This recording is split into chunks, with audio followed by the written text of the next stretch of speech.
Students, இன்றைக்கி நம்ம இந்த வீடியோவில் என்ன பார்க்க போகிறோம்னா கிரீன்ஸ் தியரம், ஸ்டோக்ஸ் தியரம், அப்புறம் காஸ் டைவர்ஜன்ஸ் தியரம். இந்த 3 தியரத்துலேயும் ஏதாவது கால்குலேட்டர் ட்ரிக்ஸ் யூஸ் பண்ண முடியுமா அப்படின்ட்டு நிறைய ஸ்டூடெண்ட்ஸ் டவுட் கேட்டிருந்தீங்க. அதை கிளியர் பண்ணுறதுக்காக வேண்டி தான் இந்த வீடியோ.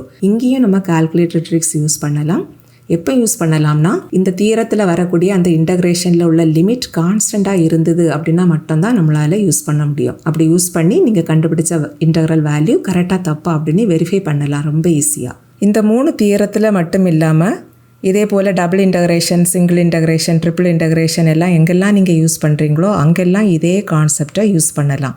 ஃபார் எக்ஸாம்பிள், நீங்கள் ஃபஸ்ட்டு செம்மில் மல்டிபிள் இன்டகிரல் அப்படின்னு ஒரு யூனிட் படிச்சிருப்பீங்க. அதில் single integration, double integration, triple integration எல்லாம் வரும். Change the order of integrals வரும். அங்கெல்லாம் கூட இதே கான்செப்டை நீங்கள் அப்ளை பண்ணிக்கலாம். ஓகேவா? ஃபார் எக்ஸாம்பிள், இந்த கிரீன்ஸ் தியரம் இதை எடுத்துட்டிங்கன்னாக்க, இந்த தியரத்தில் லெஃப்ட் ஹேண்ட் சைடில் சிங்கிள் இன்டகிரேஷன் இருக்கும் அண்ட் அந்த தியரத்தோட ரைட் சைடில் டபுள் இன்டகிரேஷன் வரும்.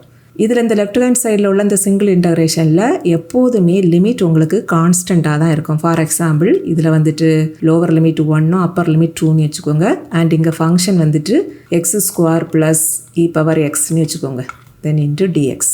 இதில் வந்துட்டு இன்டகிரேஷனுக்கு உள்ளாடி இருக்கக்கூடிய வேரியபிள் எல்லாமே சேமாக தான் இருக்குது அண்ட் லிமிட் கான்ஸ்டண்ட்டாக இருக்குது. ஸோ இப்படிப்பட்ட ஒரு சிங்கிள் இன்டகிரேஷனை நம்ம டைரெக்டாக கால்குலேட்டரில் ஜஸ்ட் 30 செகண்ட்லேயே கண்டுபிடிச்சிடலாம். அது எப்படி கண்டுபிடிக்கணுங்கிற வீடியோ ஆல்ரெடி நம்ம சேனலில் அப்லோட் பண்ணியிருக்கிறோம். அதோட லிங்கை நான் டிஸ்கிரிப்ஷன் அண்ட் கமெண்ட் பாக்ஸில் கொடுக்குறேன், தேவைப்படுறவங்க யூஸ் பண்ணிக்கோங்க.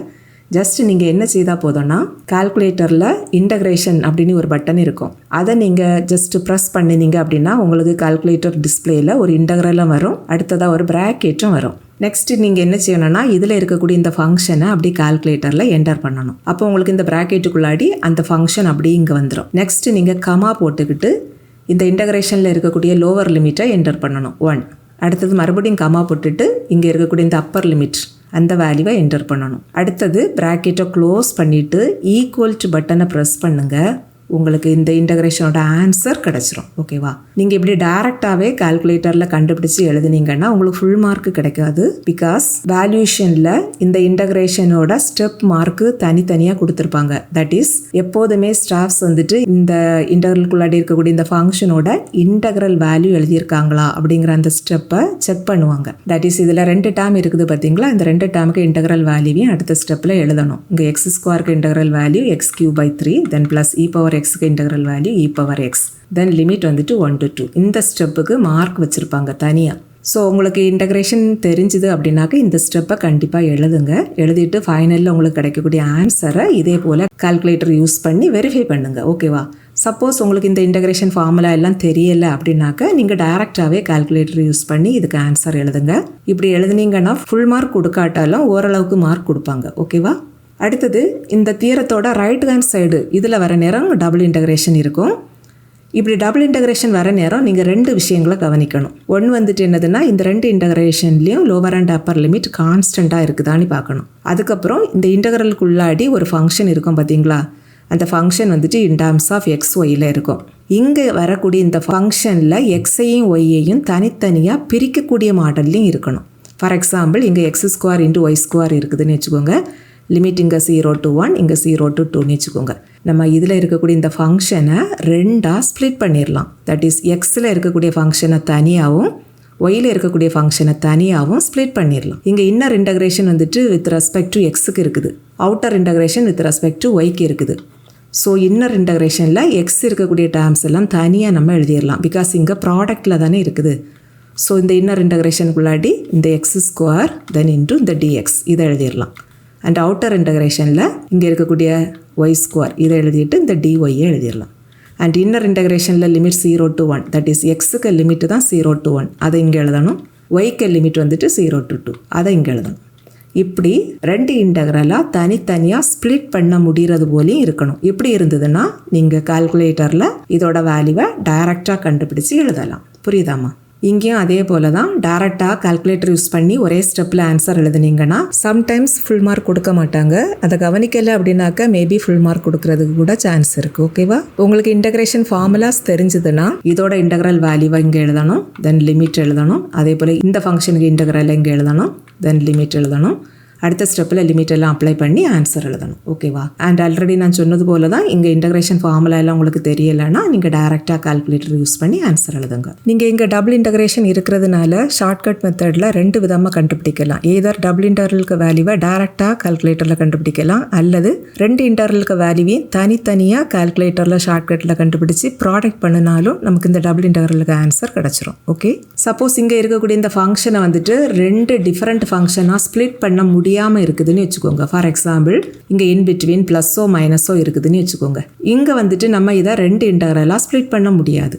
இன் பிட்வீன் ப்ளஸ் ஆர் மைனஸ் இருந்ததுன்னா இதில் எக்ஸ் இருக்கக்கூடிய டேம் தனியாக ஒய் இருக்கக்கூடிய டேம் தனியாக பிரிக்க முடியாது. ஸோ இப்படிப்பட்ட டபுள் இன்டகிரேஷனில் நீங்கள் என்ன செய்யணும்னா ஜஸ்ட் இந்த இன்னர் இன்டகிரேஷனை மட்டும் ஆர்டினரி மெத்தடில் இன்டகிரேட் பண்ணணும். அவுட்டர் இன்டகிரேஷனுக்கு வேல்யூவை கால்குலேட்டர்லேயே டைரெக்டாக கண்டுபிடிச்சிடலாம். தட் இஸ் இதோட வேல்யூ என்ன வரும்னா which is equal to outer integration என்ன இருக்குதுன்னா 0 to 2 and inner integration with respect to எக்ஸுக்கு தான் பண்ணுறோம். ஸோ இங்கே எக்ஸ் மட்டும்தான் வேரியபிளாக இருக்கும், ஒய் கான்ஸ்டண்ட்டாக இருக்கும். அண்ட் x power 2க்கு integral value x power 3/3 because integral of x power n dx இதோட ஃபார்முலா x power n+1/n+1. அடுத்ததில் ஒய் ஸ்கொயர் மட்டும் தானே இருக்குது, இது கான்ஸ்டன்ட். ஸோ செகண்ட் டேர்மில் simply integral of y square into இந்த dx இப்படி இருக்கும். இதில் ஒய் ஸ்கொயர் கான்ஸ்டன்ட் தானே, ஸோ இந்த கான்ஸ்டண்ட்டை ஃபஸ்ட்டு எழுதிடலாம். Then into integral of dx இருக்கும் ரிமைனிங். இன்டகரல் ஆஃப் dxனா எக்ஸ் தான். ஓகேவா? அதுக்கப்புறம் இந்த லிமிட் எழுதணும் 0 to 1 தென் dy. இப்போ நீங்கள் என்ன செய்யலாம்னா இதில் எக்ஸ் இருக்கிற பிளேஸில் இந்த லிமிட்டை அப்ளை பண்ணணும். அப்படி லிமிட் அப்ளை பண்ணுறப்போ உங்களுக்கு என்ன கிடைக்கும்? இன்டகரல் 0 to 2 இல்லை எக்ஸுக்கு ஃபஸ்ட்டு 1 அப்ளை பண்ணுவீங்க, அப்போ 1/3 ப்ளஸ் இங்கே வந்துட்டு ஒய் ஸ்கொயர் அப்படின்னு இருக்கும். தென் மைனஸ் அடுத்தது லோவர் லிமிட் அப்ளை பண்ணுறதுக்கு இங்கே எக்ஸ் இருக்கிற இடத்துல எல்லாம் 0 சப்ஸ்டியூட் பண்ணுவீங்க, அப்போ 2 டேர்மும் 0வாக மாறிடும். தென் dy இருக்கும். இப்போ இதில் பாருங்கள் இன்டகரலுக்கு உள்ளாடி ஒய் வேரியபிள் மட்டும் தான் இருக்குது. தட் இஸ் ஒரே ஒரு வேரியபிள் தானே இருக்குது. இப்போ நீங்கள் இந்த ஸ்டெப்பில் கால்குலேட்டர் யூஸ் பண்ணி இந்த இன்டகரலுக்கு வேல்யூவை கண்டுபிடிக்கலாம். புரியுதாமா? சப்போஸ் உங்களுக்கு ரைட் ஹேண்ட் சைடில் வரக்கூடிய இந்த டபுள் இன்டகிரேஷனில் function x into y dx dy இருக்குதுன்னு வச்சுக்கோங்க. அண்ட் இன்னர் இன்டகிரேஷனில் லிமிட் ஒய் டு 2 - ஒய்ன்னு வச்சுக்கோங்க. அவுட்டர் இன்டகிரேஷனில் லிமிட் 0 to 1ன்னு வச்சுக்கோங்க. எப்போதுமே உங்களுக்கு டபுள் இன்டகிரேஷன் அல்லது ட்ரிபிள் இன்டகிரேஷன் இதில் இந்த அவுட்டர் இன்டகிரேஷனில் லிமிட் எப்போதுமே கான்ஸ்டண்ட்டாக தான் இருக்கும். இன்னர் இன்டகிரேஷனில் தான் லிமிட் மேபி கான்ஸ்டண்ட்டாக இருக்கும் அல்லது வேரியபிளாக இருக்கும். ஓகேவா? இதில் 2 இன்டகிரல்லையும் உள்ள லிமிட்ஸ் கான்ஸ்டண்ட்டாக இல்லாததுனால டைரெக்டாக டபுள் இன்டகிரேஷனுக்கு வேல்யூவை கால்குலேட்டரில் கண்டுபிடிக்க முடியாது. பட் இதில் இன்னர் இன்டகிரேஷனை நீங்கள் ஆர்டினரி மெத்தடில் இன்டகிரேட் பண்ணிக்கிட்டு அதுக்கப்புறம் அவுட்டர் இன்டகிரேஷனை டைரெக்டாக கால்குலேட்டரில் கண்டுபிடிக்கலாம். ஓகேவா?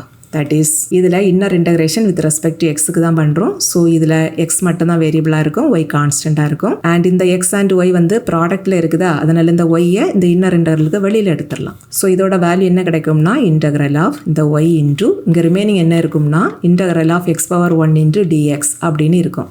அண்ட் x power 1க்கு integral value x power 2/2 and இங்கே limit y to 2 - y then into dy. இங்கே லிமிட் 0 to 1. இப்போ இதில் நீங்கள் எக்ஸ் இருக்கிற பிளேஸில் இந்த அப்பர் அண்ட் லோவர் லிமிட்டை அடுத்த ஸ்டெப்பில் அப்ளை பண்ணுவீங்க. So integral 0 to 1 y into இங்கே அப்பர் லிமிட் அப்ளை பண்ணுறப்ப 2 - y the whole square divided by 2 அப்படின்னு கிடைக்கும். தென் மைனஸ் இதில் லோவர் லிமிட் அப்ளை பண்ணுறப்ப ஒய் ஸ்கொயர் பை 2 அப்படின்னு கிடைக்கும். Then into dy.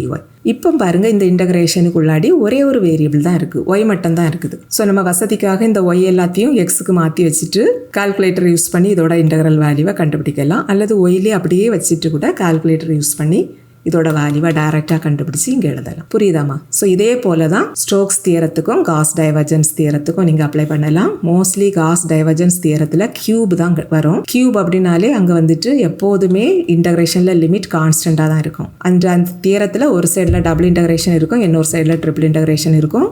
அண்ட் இதில் உள்ள எல்லா இன்டகிரேஷன்லேயும் லிமிட் வந்துட்டு கான்ஸ்டண்ட்டாக தான் இருக்கும். அண்ட் அதே போல் இந்த டபுள் இன்டகிரேஷன் ட்ரிபிள் இன்டகிரேஷன் இப்படியெல்லாம் வர நேரம் நீங்கள் கண்டிப்பாக இன்னொன்று கூட செக் பண்ணணும். இங்கே உள்ளாடி இருக்கக்கூடிய இந்த ஃபங்க்ஷனில் இருக்கக்கூடிய வேரியபிள்ஸ் எல்லாத்தையும் தனித்தனியாக பிரிக்கக்கூடிய மாடல்லையும் இருக்கணும். அது ஆல்ரெடி நம்ம பார்த்தோம் பார்த்தீங்களா, அதே போல் தான். அண்ட் இந்த ட்ரிபிள் இன்டகிரேஷன் இங்கே வந்துட்டு எக்ஸ் ஒய் இசட் 3 வேரியபிளும் இருக்கும். For example x y into z dx dy dz இப்படி இருக்குன்னு வச்சுக்கோங்க.